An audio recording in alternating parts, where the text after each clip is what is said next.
Alright, people. It is fight week for Fury versus Ngannou. And rather than do or try to do a kind of prediction video for this fight, because there's not really anything we can go by with regards to Francis Ngannou, certainly under Queensberry rules, right? I think we all should know who's going to win this fight. I still want to preview it to some extent, and that's what we're going to do in this video, right? But before we go and we preview this fight, I'm going to give a quick shout out to today's sponsor. The sponsor of this video will be working together for the next little while anyway, and that is Boxing Showtimes. There's going to be a link in the comment section. It's going to be pinned. It's a boxing app. It's available on tablet, iPhone, Android.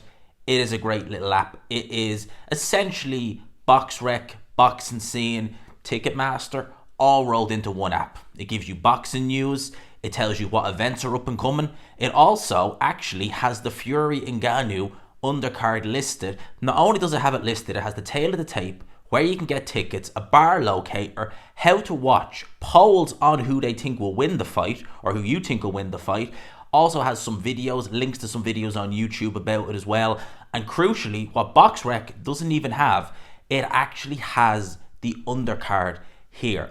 It has Jack McGann versus an opponent called Duran in an 8-rounder super welterweight, Bakoli Takam, 10 rounds, Atauma, 6-rounder, Arsenbek Makhmadov, 10-rounder, Parker, 10-rounder, Fury Ngannou, 10-rounder. The only 12-rounder is Adelaide versus Wadley. How do I know that? Because the app is telling me. BoxRec isn't doing that. As I said, people don't like going on Twitter, try and get their boxing news. You can get notifications here. You can upgrade to the premium version if you use the promo code GMAN, all underscores. You'll get it at a reduced rate. So big shout out to Boxing Showtimes. I wouldn't be agreeing to allow a sponsor to come on if I didn't believe in the product. And having used this app, it is fantastic. It really, truly is. Link will be in the description. Link will also be pinned in the comment section. I cannot emphasize enough how good this app is. So go over there and give it a look. In terms of Fury versus Ngannou, alright, this fight, is it even going on their records? That much we don't fully know yet. I would imagine it probably will be. This is the first time we're going to see Francis Ngannou in a boxing ring, boxing gloves on, Queensberry rules, and it's not like he's coming in at the bottom and working his way to the top. He's going in there against arguably the best in the division. Certainly, it's a toss of a coin. Whatever order you have them in, I don't really mind. Fury, Usyk, whichever order you have them in, one or two, they are the top. They are the cream of the crop of the division. He's going in there with Fury.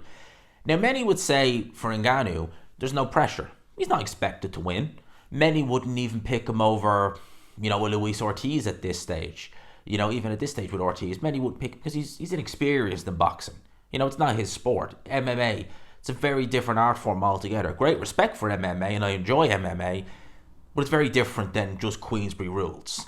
And after the Mayweather-McGregor fight several years ago now, where a lot of people went into that fight, maybe not the hardcores, the more casuals, went into that believing that the upset was on, that McGregor could do it. It didn't turn out that way. We all knew that. And with that, I think it's kind of left people maybe not quite feeling the... And of course, bigger stars, Floyd Mayweather and Conor McGregor. But it's kind of left people thinking, this is going to be easy for Tyson Fury. And again, with Ngannou, no pressure. Making a career-high payday times God knows how much extra. But for him, no pressure. For Fury, on the other hand, there is an element of pressure there, I think. I think he's under pressure to perform, and to perform well.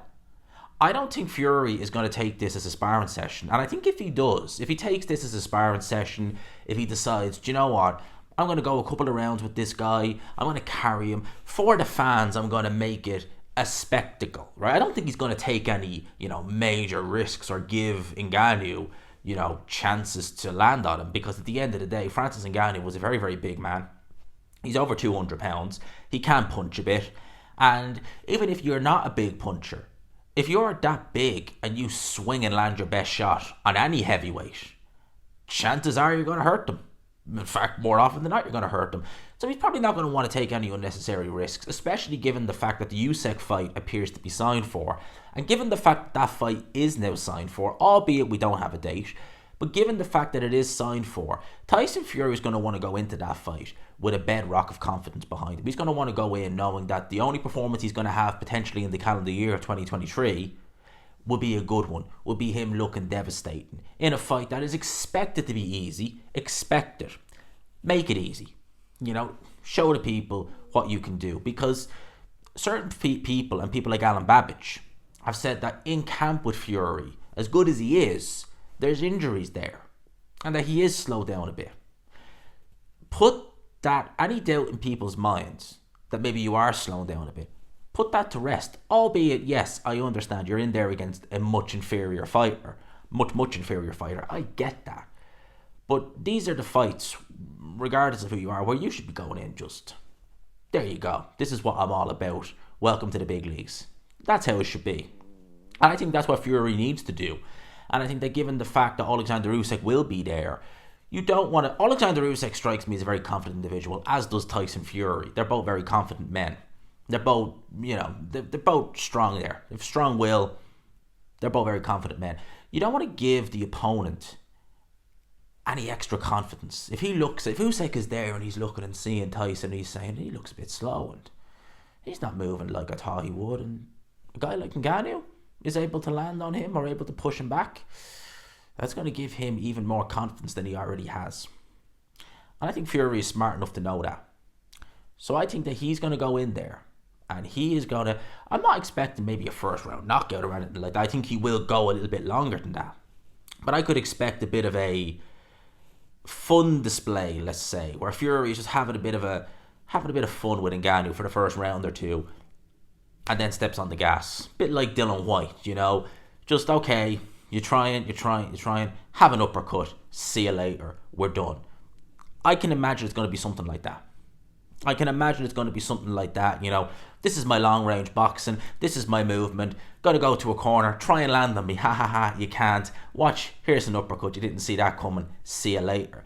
I think that's how it's going to go for Tyson Fury. And I think that there is an element of pressure on him there to really go in there and really perform well and to really look devastating against Francis Ngannou. Because some would argue and they say, well, Mayweather didn't look, I believe Mayweather carried McGregor. That's what I believe. But people say, well, McGregor landed a couple of shots, early on, he looked a bit okay, and, Mayweather didn't look devastating. And I would say Mayweather had been out of the ring for nearly 2 years at the time. In fact, he'd actually retired at 49-0 against Andre Berto. And he'd been out of the ring. He was over 40. I think he was 40 thereabouts, but round about that age. And Floyd Mayweather was taking that fight to just, top up the funds. It's another win on the record and see you later. He wasn't going to be going looking for the Errol Spences, the Keith Thurmans, the Sean Porters of the world. Terence Crawford hadn't officially moved up to 147 at the time, so we're not going to mention him. But they were the guys at 147 at the time. So he was going into that fight not thinking, I'm not going to be targeting a Keith Thurman, a Sean Porter, an Errol Spence. I'm not targeting those guys. So I don't really care if I don't look amazing. If I have to carry this guy for a couple of rounds, so be it. It's not like people are going to be saying, if he fights Sean Porter, he's done. If he fights Errol Spence, see you later. It was not going to be like that. Whereas with Tyson Fury, he's a current champion. He's regarded by many as number one in the division. So he is not going to want to be going in there, and even if he wants to, even for the sake of it, carrying an opponent if he doesn't need to. You don't want to give Usyk and other opponents confidence where they're going to look and say, oh, he's looking vulnerable. But he can't even really put a dent in Ngannou. Oh, I've got this guy. You don't want to give your opponents any more confidence they already have. If they see you in a real poor display, or you're in there against someone who is leagues below, not just you, but other top heavyweights, they're going to look and say, I've got you. I've got you right where I want you. Let's go. And that's why I think Fury is going to go in there and he's going to dominate. And as I said at the start of this video, there's no pressure on Ngannou, but there is a little bit on Tyson Fury. There is to perform well, to look devastating. You're arguably number one in the division against someone who has never laced up a pair of gloves professionally before. You need to be going in there and putting put an exclamation mark on this and say, I'm Tyson Fury. This is my kingdom, and this is what happens. Don't think you can come into my sport, because this is what happens. That's what I think he needs to do. Now, also, some would argue that maybe... Now, I take this with a grain of salt. Bear that in mind. When Fury gave that interview with Chisora, it was with Chisora, where it basically talked about what we're saying, did he leak accidentally the date of the Usyk fight being in April?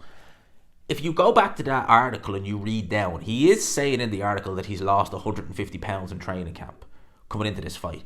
I doubt that very much. I'm sure he's lost weight, but that amount, I doubt it. You'd really notice Fury 150 pounds heavier. You'd really know. I know he's a big guy, a very big man, but you really notice 150 pounds of weight on and off. You really notice it.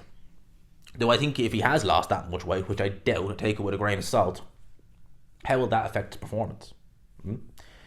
Because, against someone like Ngannou, probably won't affect it that bad, but you just don't know. It's a lot of weight to lose.